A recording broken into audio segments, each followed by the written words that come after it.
Hoje vamos falar sobre a ligação entre Knut, um filhote de urso polar rejeitado pela mãe ao nascer, e Thomas, seu cuidador humano.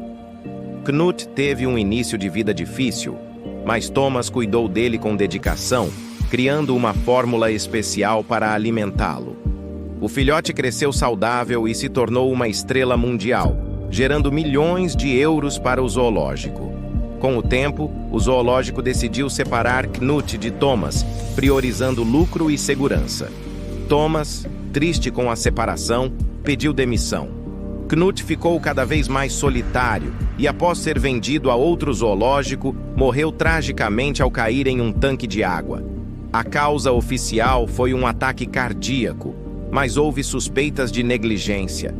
A história emocionou o mundo, destacando a exploração dos animais pelo lucro. Muitos acreditam que no céu, Knut e Thomas estão juntos, livres e felizes. E você também acredita nisso? Deixe nos comentários